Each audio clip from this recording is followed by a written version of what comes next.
Bonjour à tous, on se retrouve du coup pour la fameuse comète Atlas. Ça fait plusieurs fois que vous me posez la question, j'en ai parlé par-ci par-là quand on m'a posé la question.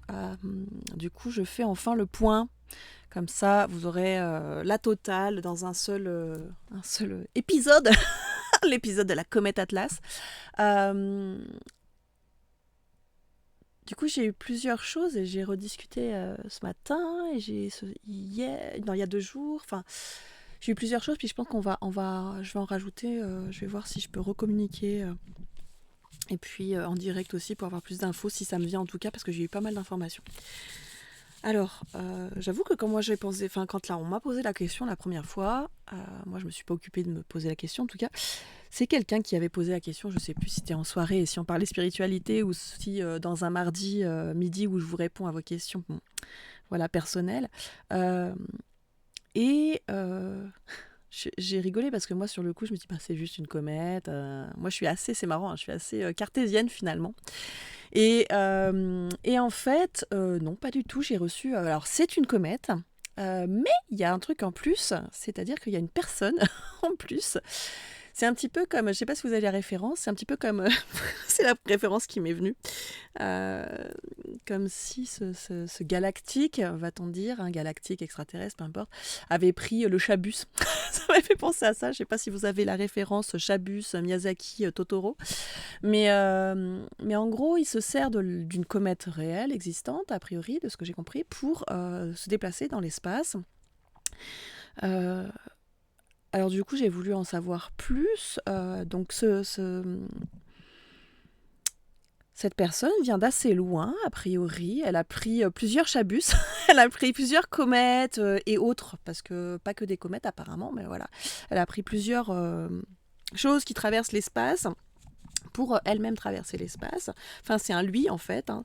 C'est plutôt un masculin. Et puis, il est parti en mission d'ambassadeur, a priori, pour aller connecter, m'a-t-il dit, encore ce matin, parce que je discutais avec lui ce matin, pour connecter avec en fait avec des autres galactiques qui ont des qui ont basculé en fait, pourrait-on dire, dans l'éveil, mais qui sont même plus loin encore. Ils sont au stade où justement, ce qu'il m'a expliqué ce matin, où ils sont au stade en fait où ils passent leur être, leur corps de 3D matière est en train de se transformer plutôt vers quelque chose d'énergétique. Il y a un passage, il y a des changements. Alors ça, j'avais vu aussi que les humains, peut-être, voilà, dans un longtemps futur, on n'y est pas encore, ou peut-être pas longtemps, mais il faut faire que ça bascule très vite à ce moment-là. Mais on peut basculer très vite, ceci dit. Euh, voilà, nos corps vont changer. On ne sera plus forcément exactement de carbone. Hein. On en parle déjà qu'on se transforme un peu plus au niveau intérieur, déjà au mode cristallin. Et là, ce personnage, cet ambassadeur, est en fait énergétique.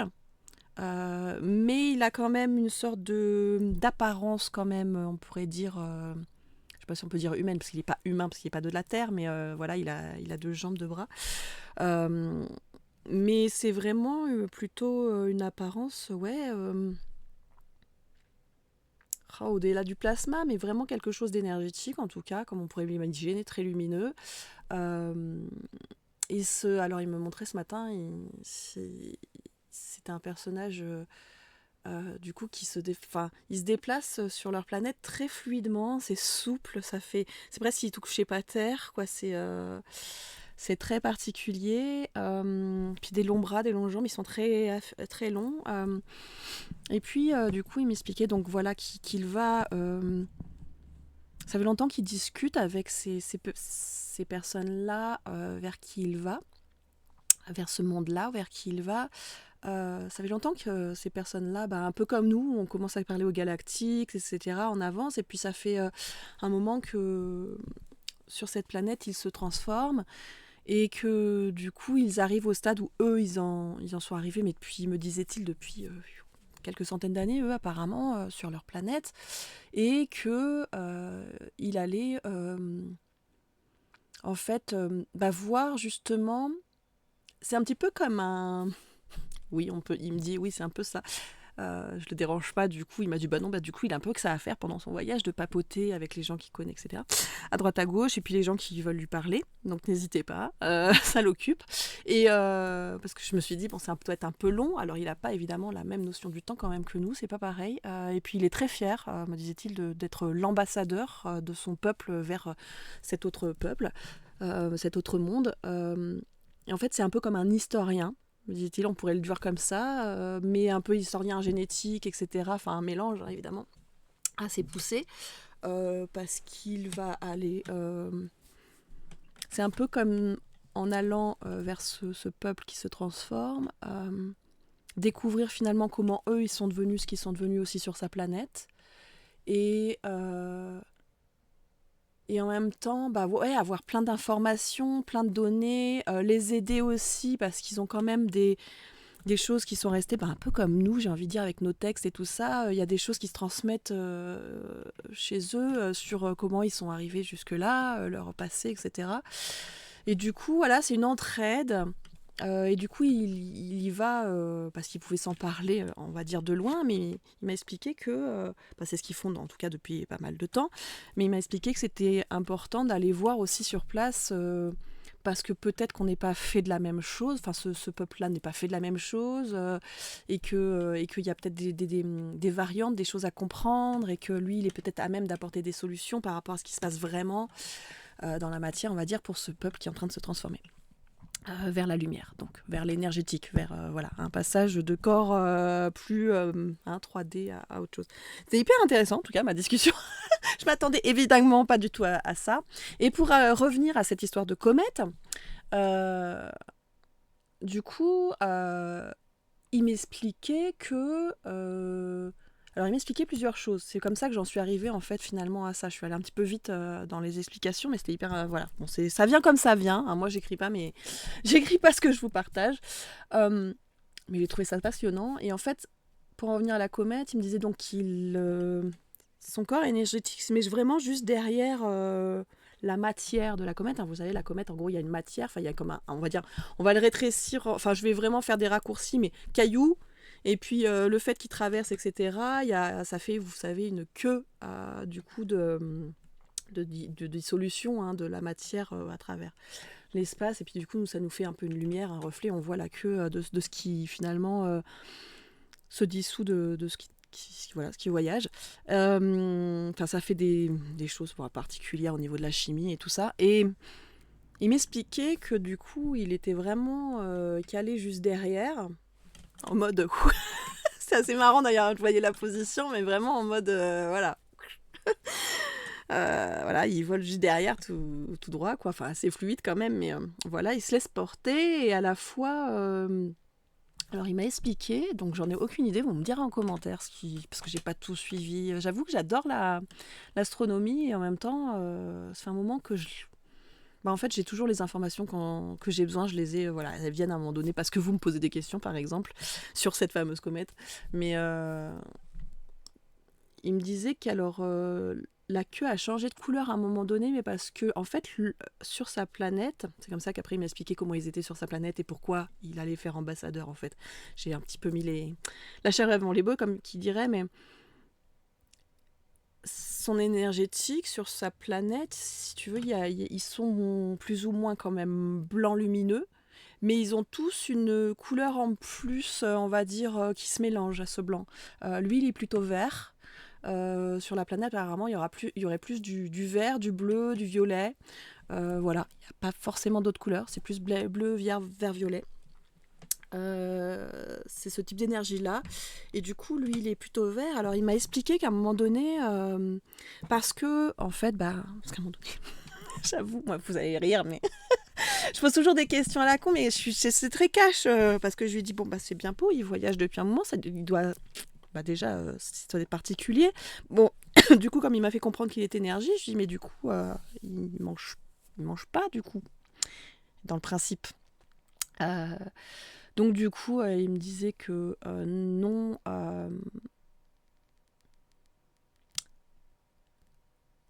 que non, que en fait il se nourrissait donc de l'énergie, plutôt des énergies solaires, a priori, et que, il m'a expliqué qu'il avait un petit peu fait dévier la comète pour être un petit peu plus proche, pour se nourrir énergétiquement du soleil, de notre soleil à nous, qu'il avait fait, enfin voilà, au fur et à mesure de son voyage, il s'est rapproché souvent des soleils pour se nourrir en même temps qu'il voyage. C'est comme ça qu'il se nourrit d'énergie, hein, voilà, on va faire court. Donc du coup, il m'a expliqué à un moment donné, donc voilà, lui, il est vraiment derrière là. Il vit d'énergie, donc il est un peu dans l'énergie qu'il y a derrière cette comète-là, ce qu'elle est, enfin, le côté tout, on va dire, chimique. C'est un peu comme s'il était dans ce truc chimique. Il pourrait pas trop sortir de ce qui m'en explique vraiment hors de la queue du truc, parce qu'il pourrait pas forcément survivre vraiment dans l'espace non plus, mais il y a un côté, enfin c'est un peu étrange, c'est un entre-deux. Il peut survivre dans l'espace, mais sans plus, enfin voilà, plus que nous, on va dire. Que si on y va, nous, c'est mort. Mais en tout cas, l'énergie de la comète l'aide aussi à se maintenir, à maintenir une certaine cohérence physique, apparemment, de son corps. C'est ce qu'il est en train de me dire là maintenant. Il m'aide un peu, merci. Il me dit de rien, c'est vrai que ça l'occupe, il me disait. Donc du coup, voilà. Même si le temps n'est pas si long, enfin ils sont déconnectés du temps. Ils n'ont plus forcément la notion du temps, même si quand même, mine de rien, ça peut paraître long, mais pas si long par rapport. Je veux dire, quand même, il a traversé. Alors a priori, il me disait aussi qu'il venait plutôt du coin vers Alpha du Centaure. Donc il utilise la comète comme pour se mettre dans son sillage et se faire embarquer, on va dire, avec. Mais c'est pas donc un vaisseau. Voilà, pour en venir à tout ce qu'on entend. Enfin, moi, c'est ce que je reçois. Hein. Ce n'est pas un vaisseau. Voilà, il utilise juste cette comète pour être dans son sillage. Donc, c'est vraiment une comète.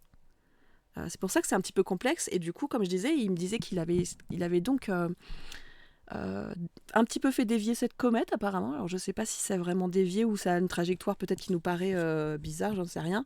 Parce qu'il nous disait... il me dit voilà, il n'a pas fait grand chose non plus parce que sinon après il s'écraserait sur la terre par exemple ou sur le soleil ou j'en sais rien, mais par où il passe quoi. Mais tu vois, il faut qu'il fasse gaffe aussi aux gravités pour pas se faire embarquer non plus. Mais il a un petit peu dévié pour se rapprocher et pour être lui plus visible au niveau du soleil.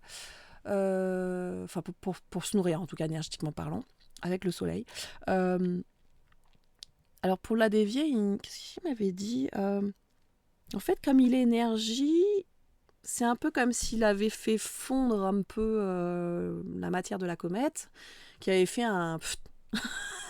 Et du coup, comme un... à quoi ça m'a fait penser ça m'a fait penser au montgolfière, où tu sais, tu mets un peu d'air chaud et puis ça te fait partir dans un sens ou dans l'autre. Tu peux un peu faire des pfut pour... C'est pas tout à fait pareil. Je sais pas comment l'expliquer. Si, tout simplement. De toute façon, il suffit que tu souffles. Tu sais qu'il y a un truc, il y a un souffle derrière pour que ça te pousse en avant.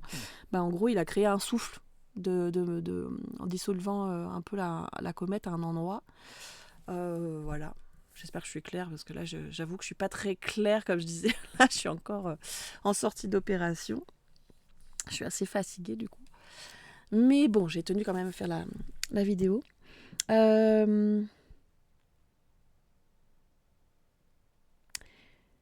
Qu'est-ce qu'il aurait envie de partager Oui, alors il me redit qu'il est il est vraiment très heureux d'être ambassadeur, d'être envoyé, que certes ça a pris, ça prend, il est encore dedans, ça prend un certain temps parce qu'il n'est pas arrivé, hein.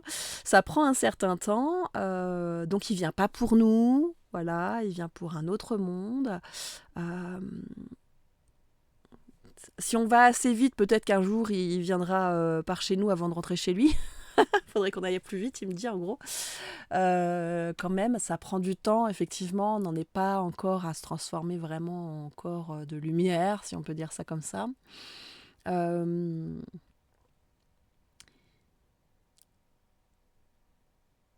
Ça a pris, alors il m'explique du coup, je lui demandais par rapport justement à cette idée de corps de lumière, ça lui a pris un certain temps, enfin ça lui a pris, Ça a pris sur sa planète un certain temps, puisque lui, finalement, il est né comme ça.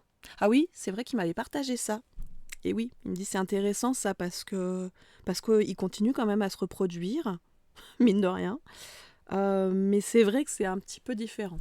Au niveau des énergies, il me montrait...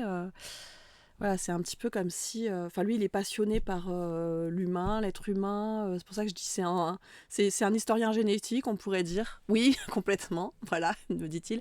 Et il est passionné du coup comment ils arrivent à se reproduire en faisant de la lumière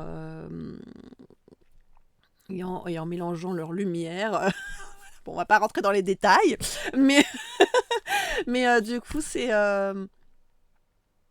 du coup, ils ont... comme il dit, ils ont des notions parce que de toute façon, eux, ils sont très télépathes aussi, comme beaucoup de galactiques. Ils communiquent avec d'autres mondes, d'autres personnes ailleurs, à droite, à gauche. Et puis, du coup, alors je sais plus si j'ai dit, ils viennent plutôt de Alpha du Centaure, du coup, je sais plus si j'en ai parlé. Et du coup,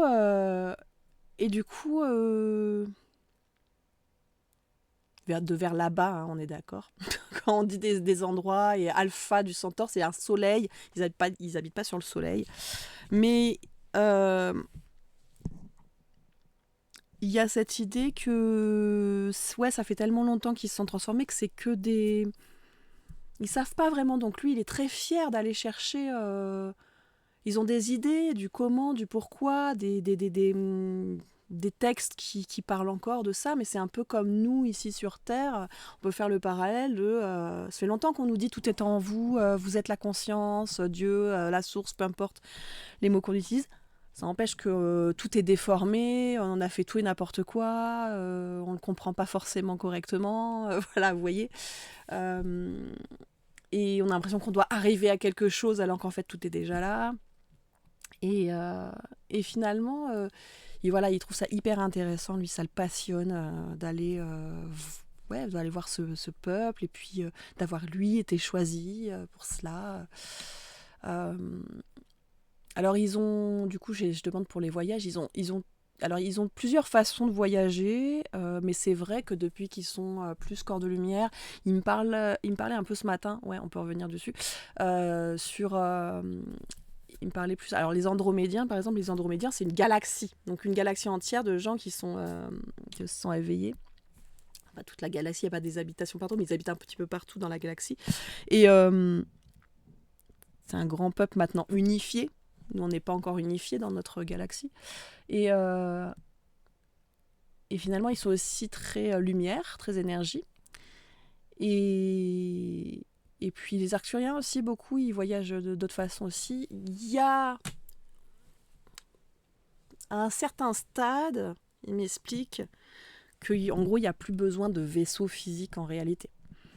Euh, alors, tu peux voyager à la fois depuis ton corps énergétique, quand tu n'es pas encore tout à fait encore transformé, genre comme les Arcturiens par exemple, qui sont encore corps matière, mais qui arrivent à voyager, à faire voyager leur corps énergétique et à venir nous voir et nous parler. On les prend souvent pour des anges, etc., parce qu'ils ont souvent des ailes et tout, où ils sont tout blancs, avec en tauge et tout ça. Et, du coup, il y a vraiment ce truc ouais, maintenant, ils ont plus la facilité quand même de voyager du coup sans vaisseau. Depuis qu'ils sont énergétiques, donc ça fait pas mal de centaines d'années, il me redit. Ils n'ont pas la notion, parce que je lui demande, bah, du coup, revenons à cette histoire de corps de lumière, de ce qu'ils ont... Enfin, ils ont du mal justement à faire les liens. C'est ce qu'il me dit. C'est pour ça que voilà, il est content d'aller là-bas. Et puis, même de nous croiser, nous, on est encore carbone, quoi. En fait, c'est un peu comme si on était encore les prémices du prémisse du prémisse. Il y a encore beaucoup, beaucoup de transformations d'arriver à leur stade.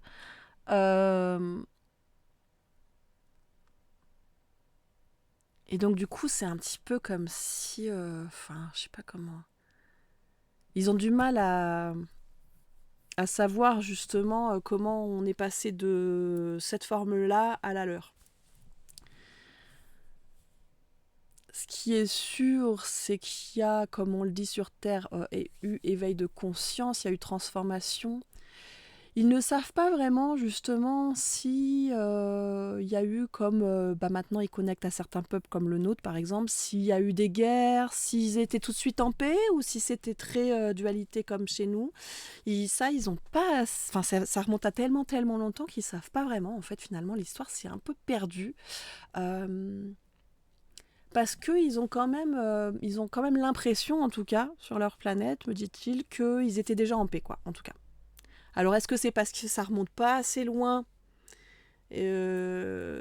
parce que c'est peut-être, enfin, tu vois, moi, des fois, c'est ce que je me dis. Enfin, là, c'est moi qui parle pour le coup. Mais c'est vrai que c'est ce que je me dis, moi, souvent. Je veux dire, si on disparaissait, on fait des choses au bout de, quoi, 1000 ans, il n'y aurait plus rien, quoi. Les ordinateurs, les machins, enfin tout ce qu'on a écrit, tout notre savoir et tout ça, il n'est pas gravé sur la pierre. Les bouquins, ils auraient disparu, les ordis aussi. Enfin, vous voyez ce que je veux dire, il n'y aurait plus rien. On saurait pas, on saurait pas si notre civilisation, comment elle a vécu. Ça se trouve, on nous dirait, bah ils ont encore fait des poteries, les gars. C'est parce qu'il y aurait plus que ça à regarder. Moi, des fois, c'est ce que je me dis. Je me dis, ça se trouve, on dit ça d'anciennes civilisations, tu sais. Genre, ils savaient faire des poteries, graver sur des murs. Mais en fait, nous, on le fait plus, mais du coup, il y aura rien qui restera de ce qu'on sait faire, tu vois. Donc, du coup, il y a un peu de ça. Là, il me dit, oui, c'est vrai que le parallèle est intéressant parce que, voilà, ils n'ont pas de choses qui remontent, en tout cas, assez loin pour dire est-ce qu'ils ont vécu aussi dans ces formes de combat intérieurs. Parce que eux, ils ont vraiment cette impression d'avoir été déjà un peuple dans la paix, connecté.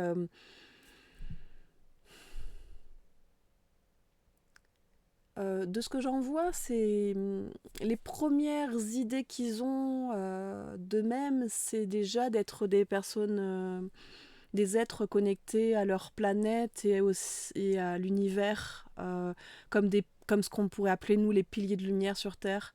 Ils se sont souvenir cette impression que tout le monde, quand dans les textes, qui résonnent pour eux et l'image qu'ils en ont, ça serait comme si ils étaient tous assis sur leur planète et connectés au ciel, tu vois, genre mode Bouddha, quoi. Genre, ils sont assis, ils sont là, ils sont connectés à la Terre. Comme nous, sur Terre, où on commence, il y en a beaucoup, il y en a qui se nourrissent de prana, par exemple, hein, de l'énergie solaire, du soleil, etc., de l'énergie qui circule. Euh, ils ont cette impression-là. Ils savent que s'il y a quand même eu, à un moment donné, les gens mangeaient de la matière, et du coup qu'ils étaient aussi matière,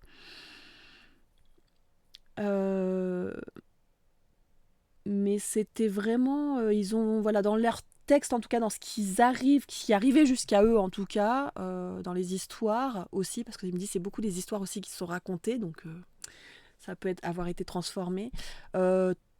Tout le monde était connecté, en paix, mangeait des choses qui étaient connectées.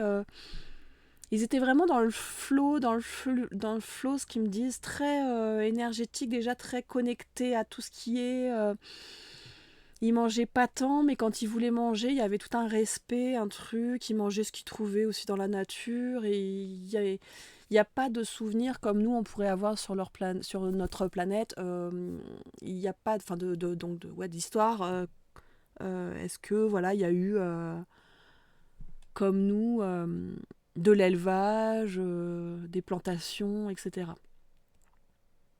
Dans leur histoire, ils ont l'impression d'avoir toujours eu. C'était intéressant, on parle au-delà de la comète, mais je me dis que c'est intéressant aussi. Si il a envie de le partager, je partage ça aussi. Enfin, je vous partage ce qu'il a envie de partager. Voilà, il n'a pas eu de. Ils n'ont pas de souvenir, en tout cas, d'avoir eu ça, et c'est plus, ils mangeaient ce qu'ils trouvaient, et encore, ils mangeaient très peu, quand même. Il y a une espèce de souvenir comme ça, qui c'était matière, qui mangeait très peu. Mais comme il dit, voilà, il ne peut pas dire. Est-ce que ça s'est perdu? Voilà, ça s'est perdu. Est-ce qu'ils ont été déjà comme nous à une époque? Ils ne savent pas.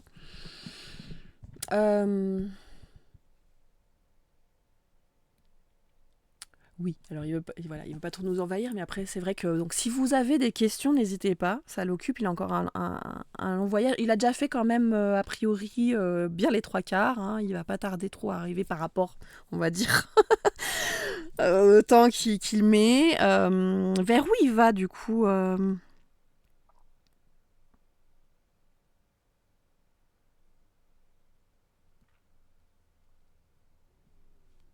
Alors, c'est intéressant parce que j'ai pas... Alors, comment il s'appelait? Il m'avait dit aussi... Alors, leur peuple, d'où il vient? Ouais, c'était imprononçable. Enfin, c'était imprononçable pour moi, mais... Euh,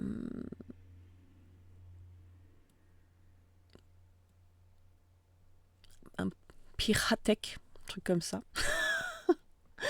D'où il vient. Et d'où il va... En fait, c'est intéressant parce qu'ils sont... Façon de parler, j'aime bien faire des guillemets encore, moi. Façon de parler, ils sont pas si loin de nous, mais apparemment... ils nous parlent pas ils nous parlent pas. C'est pas comme certains qui nous parlent des Arcturiens, tout ça. Eux, ils nous parlent pas, donc on les connaît pas vraiment sur Terre. Alors peut-être qu'il y a quelques personnes qui leur parlent, je ne sais pas. Mais a priori, ils veulent pas trop nous parler, me dit-il.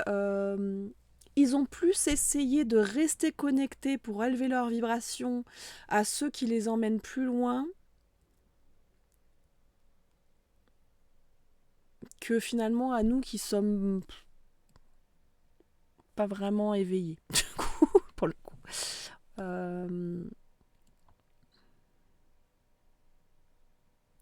Il me dit qu'apparemment, ils nous aiment pas trop. Ils aiment pas trop les terriens. Voilà, là où il va. Hein. Il n'y a pas forcément... En fait, c'est marrant parce que il y a un espèce de parallèle qui peut être fait là, très intéressant. Alors moi, je vous le dis beaucoup pour ceux qui me connaissent, pour moi, on doit embarquer tout le monde. Donc, on parle souvent, par exemple, des méchants reptiliens qui sont très dans le combat, la dualité, la guerre, le machin, et qui veulent nous embarquer, et que ils sont... voilà, c'est nos dirigeants, ils ont des reptiliens qui les embarquent dans le méchant, dans le mal et tout ça. Bon, bref. Et, et pour moi, il y a vraiment ce côté de, bah, il faut être dans le contraire, c'est-à-dire, bah, si tu penses que t'as quelque chose à leur apporter de différent, bah, essaye de leur apporter quelque chose de différent. Donc moi, ça m'est déjà arrivé plusieurs fois de parler à des reptiliens. Et des fois, d'en avoir passé plus dans le côté... si tu voyais le monde différemment. Bon, c'est pas facile, mais on va pas... là n'est pas la question aujourd'hui. Mais en tout cas, c'est pour dire un peu cette idée que ce peuple-là nous voit un peu comme nous, on voit les reptiliens. Voilà. C'était pour dire ça. Pour ceux qui ont les références avec les reptiliens, on est des méchants, on est dans le combat et dans les guerres et dans l'ego et on croit plein de choses et que en fait, voilà, on ne devrait pas forcément croire. Enfin, ils n'ont pas envie de vibrer, ils n'ont pas envie de connecter à notre énergie, quoi. Voilà, pour être clair. C'est intéressant, je veux dire, ceci dit, c'est rigolo. Est-ce que tu as envie de nous partager encore quelque chose d'autre? Alors, je ne comprenais pas son nom. Du coup, ce matin, parce que je lui redemande, je ne comprenais pas son nom, je lui redemande s'il veut bien me redire, mais évidemment, je ne sais pas le prononcer. Donc, en gros, on pourrait dire que ça commence, et il m'a dit, bah, t'as qu'à m'appeler comme ça. Ça commence comme Phil. Donc, on va l'appeler Phil. Donc, Phil qui voyage sur cette comète.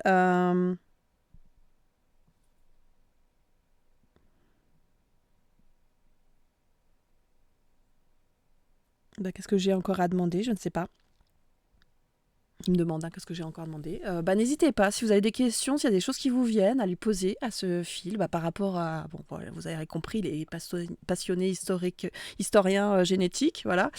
Il saurait pas forcément nous... Comme je disais, il ne sait pas forcément nous dire comment arriver jusque-là parce qu'ils n'ont pas de...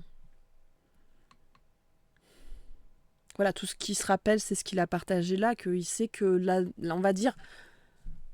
La première civilisation qui se rappelle qu'ils ont vécu sur leur planète, c'était comme je vous disais, où ils sont piliers de lumière, ils mangent, ils sont encore matière, mais ils sont quand même beaucoup dans l'énergétique. mais on n'est pas en plus, comme il le voit et comme il l'a vu aussi sur d'autres planètes, et comme on connecte aux galaxies, donc on peut le voir aussi, on n'est pas obligé d'en passer par là, à être tous des piliers de lumière, connectés et manger du prana. Euh, c'est pas forcément... Oui, ça il le sait, il est sûr, c'est pas forcément un chemin de transformation. Il y a beaucoup de chemins de transformation vers le corps qui se transforme. De toute façon, c'est une unité qui arrive pour tous, dans tout l'univers. C'est ce qu'il me dit. Hein. Et ça, ils le savent, ils le sentent depuis bien longtemps. C'est une unité qui demande à se répandre. Donc l'énergie, les vibrations de transformation, on le reçoit beaucoup, on le dit beaucoup tous sur cette planète et partout.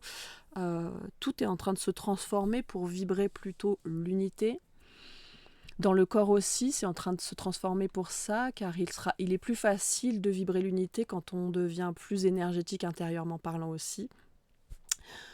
Déjà, le passage niveau cristallin est intéressant parce que ça nous permet de connecter à tout ce qui est, à toutes les énergies, à toutes les sources d'information et d'énergie.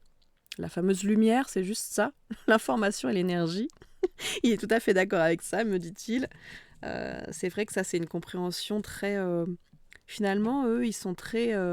comme on peut dire, et comme je le dis souvent sur la planète, effectivement, il me dit, ils sont très neutres. Pas de jugement bien mal, pas de... Voilà. Il me dit c'est justement hyper intéressant que le peuple qui va voir, et c'est pour ça qu'il va voir où ils en sont, qu'est-ce qui se passe et tout ça, c'est hyper intéressant que du coup ils nous jugent, nous par exemple, encore comme le mal. Tu vois. En tout cas, ils n'ont pas envie de nous parler. Voilà.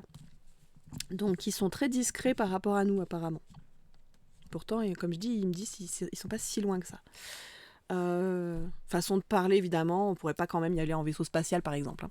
Ça, quand même, on n'en est pas encore là. Mais avec nos vaisseaux en tout cas. Alors, on ne sait pas ce qu'ils fabriquent, je ne sais pas, l'armée ou quoi, mais a priori, pas forcément. Mais en tout cas, voilà. Lui, il voyage grâce à cette comète, à ce Chabus comète. Pour la blague. Il se met derrière, il profite de cette énergie-là pour voyager. Oui, alors il me disait que du coup quand il a un peu dévié, c'est possible qu'elle ait pris une couleur. Alors il y a eu un moment donné, peut-être qu'elle ait eu, je ne sais pas, qu'elle ait eu une couleur verte plutôt que blanche. Parce que c'était son énergie aussi, il a eu besoin de donner beaucoup d'énergie. Puis il y a des moments où il dévie un peu, il a besoin de donner de l'énergie, du coup ça peut refléter du vert. Parce que lui, sa couleur c'est vert. Hein, c'est blanc-vert, énergétique. Sa couleur, son apparence est blanche-verte. Donc très fin, très effilé.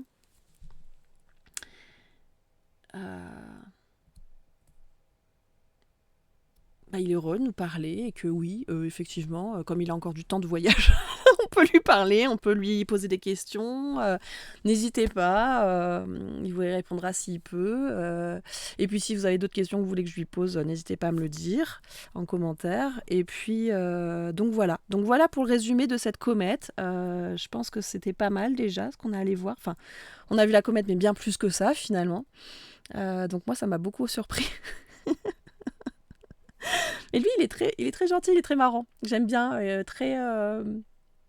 en même temps, il est sociable, j'ai envie de te dire. Sinon, il serait pas ambassadeur. C'est un peu ce qu'il m'explique, ce qu'il me dit là. Mais ouais, lui, il est très avenant, il est sympa, il vous parle sympathiquement. Ce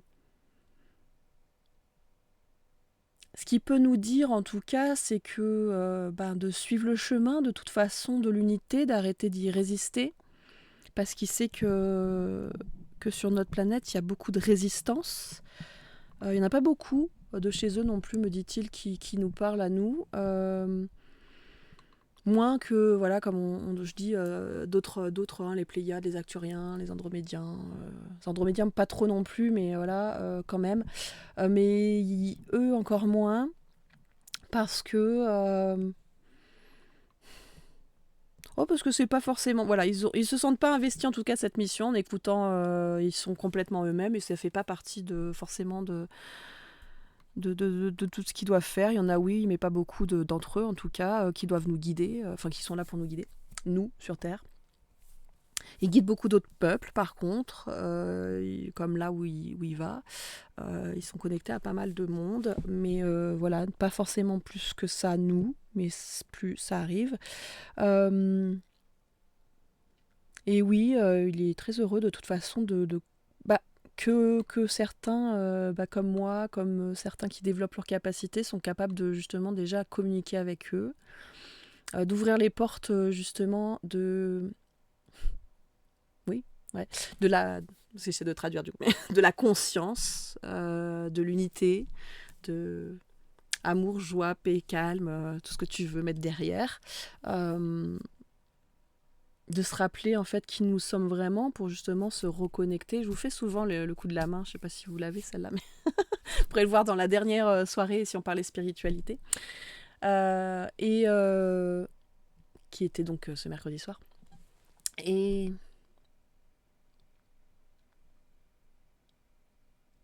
ouais, c'est ça, c'est cette idée que ben voilà, on est sur le chemin, continuons, arrêtons de résister au changement. En même temps, voilà, chacun fait son chemin, fait comme il peut. Il est vraiment très dans la compassion, très ouvert, très un peu comme s'il nous voyait un peu comme des enfants. Ouais, non, il me dit non, pas des enfants. euh, voilà, des personnes qui font leur chemin à leur rythme, c'est ok. Enfin, il n'y a pas de jugement du tout, voilà, derrière sa façon d'être et de penser. Euh, donc voilà, voilà, il me remercie pour avoir communiqué avec lui. On va se laisser là. Je vous fais des gros bisous. N'hésitez pas, bah, si vous avez des questions, bah, écoutez, je reposerai des questions par rapport à cette histoire-là. N'hésitez pas à mettre en commentaire si ça vous a parlé. Voilà, c'est parti dans tous les sens. Comme je dis, moi, j'enregistre comme ça et comme ça vient, et j'espère que ça vous convient comme c'est. Parce que de toute façon, c'est comme ça et je peux pas vraiment faire autrement. Je ne saurais pas m'organiser dans ce que je fais. Et puis comme ça me permet de communiquer aussi en direct. Puis quand je pense à une question, bah, je lui pose et puis voilà. Donc c'est comme ça que ça se fait. Je vous remercie d'écouter. Bah, n'hésitez pas à faire des petits pouces, des machins, des trucs, des commentaires parce que c'est intéressant toujours d'avoir vos retours. Et puis si vous avez des questions, des choses auxquelles je peux répondre, bah, soit je demanderai directement, soit si je vois qu'il y a beaucoup de questions, je referai une vidéo. Voilà. Je vous fais des bisous et puis à très vite. Ciao.